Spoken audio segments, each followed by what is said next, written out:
Hey everyone, welcome back. In this Selenium Python tutorial, we are going to use this custom logger that we have created in previous tutorial into our test automation framework and log the messages. So let's get started. So this is the custom logger that we created, and now we need to move it to our framework and start implementing the logging infrastructure into our test automation framework. So I'll simply go to the framework, and now we know that this particular logger, if you see, what is the best place to put it, right? So basically, if you go to the utilities, right? So in the utils, we have this assert list item text, right? Now, custom logger is something which is one of the utilities as well. And because this can be reused again into any of the class or methods, then it's good to put it into the utilities. Now, there has been a question that somebody asked on the channel that why do we have this base driver? So in the base driver as well, we are having this reusable things, right? So we are having the reusable components as well that we are creating as methods and the utilities. So why differentiation between the base driver and utilities? So base driver is an extension basically on top of your driver methods, right? So if, say for example, I'm using this page scroll, so I'm using this JavaScript executor which takes the reference of the driver, right? Driver object. So anything which takes the reference of the driver object directly and you are extending on top of the WebDriver methods, that goes into the base driver. Anything which is independent of the driver reference goes to the utilities, and that's how you basically, that's the differentiation that usually we follow in the framework approach. So now custom logger will go into the utilities because we do not have any direct reference, or it's not something which we are trying to change or enhance or wrap around the WebDriver methods. So in order to move it to the utils, simply copy this method. Now we have created this class, we do not need to because utils is anyways a class, so we'll simply copy it, and in the utils class in our test framework we will paste that particular custom logger method, right? So you will see it has been pasted here. Now we have to import certain modules in order to rectify these errors. So just hover over and we have to import logging, right? This is the logging that we have to import. So import logging and then import inspect. So these two modules are being imported and now all the errors have been gone. So now this is our custom logger method. So we'll simply change it to custom logger. Okay, just say custom underscore logger, and now we will be able to use it successfully in our framework. So the next step, once you have added this method custom logger into the utils, is to basically use it into our page classes or wherever we need to have the logging facility available, right? So if we see here, if we go to the pages, right? So let's go and check the pages. So there are some of the print statements here, right? So print selected flights with one stop, and these print statements will print the statements on the console, and we want to log them into the log files so that we know that whenever the test execution is happening, actual messages are being logged and we know which steps have been successful and which have failed, so that by seeing the logs directly you can figure out where the failure is and can debug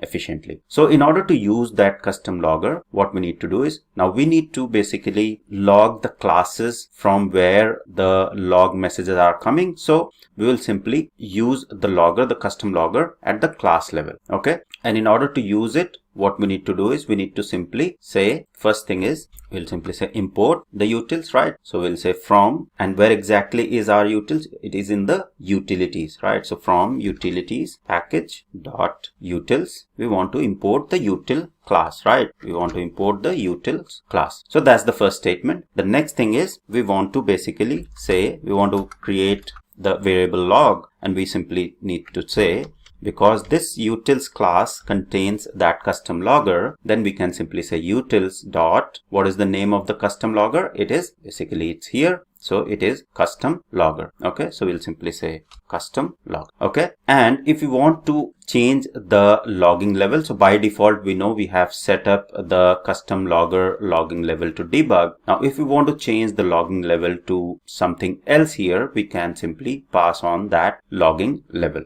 Okay. So we can simply say logging level. So same as here. So we'll say log level, and we simply provide the log level, right? So at the moment, the log level is logging dog debug. If we want something else, we can say logging dot whatever level you want to specify. So for example, I want to specify warning. Only warning messages should be logged, and simply import this logging, right? So that's how we'll create or reference the log util, right? So let me close this one so it's less confusing and we are only in the framework section. Right, now the next step is wherever we have these print statements, we can replace them with the log, right? So because this variable is at the class level, in order to access it, we simply need to say self.log and the level, right? So what level we want to log this message as. So if we say warning, right, so we'll simply say log dot warning, and it will log this particular message as warning in our log file. Now why I have chosen warning here, because I have set the log level to warning. If I'll change it to, say for example, debug or info, because the log level is set to the higher, like warning, the message won't get logged. Okay, so that is why, just to show you that it's getting logged, I am changing it to the warning. Okay, so let me do it for all the print statement.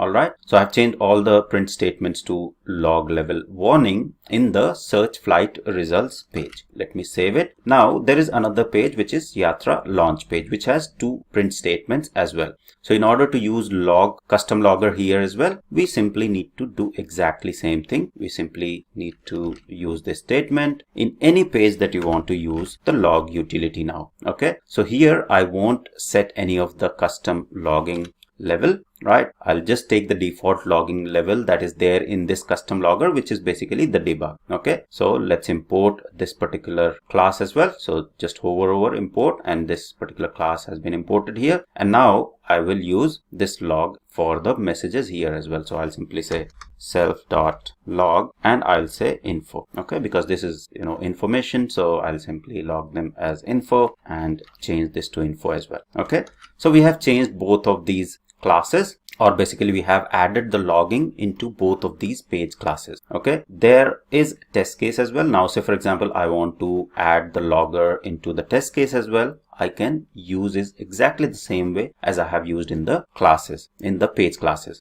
So what we'll do here is at the class level, same statement, simply copy it and remove the log level. Let's keep it default, and there is a print statement here as well. So let's change it to info as well. So I'll simply say self.log.info and log the number of stops it gets. Okay, rather than printing, I've replaced everything with the log statements. Now we know that this custom util creates the automation.log file, which will be created in this particular project hierarchy. Okay, it will create automation.log, will be something like the same file .log file in this particular hierarchy. Okay, so once all these changes are done, now let's go ahead and execute our test cases. Okay, so let me open command prompt and copy the path for the project, change the location and run the test case, right? So I'll run it in the verbose, and we need to specify the browser where we want to execute. So I'll simply execute it in the Chrome browser, and the URL as well. So our test URL, so we'll simply say http://yatra.com. And this we have already understood in the previous tutorial, that how you can run your test case in multiple browsers and different URLs. So if you haven't watched, go ahead and watch that. It will be really helpful. So now from command line, whatever I'll pass, if I pass Firefox or Edge, it will automatically open that browser and run your test cases into that browser. So let's run it and see the log file gets generated. So there is some issue here. So missing one required positional argument self, so which is basically all right. Okay, so in the custom logger, yes, we have missed something. So the custom logger, okay, we don't need self here. All right, we don't need self there.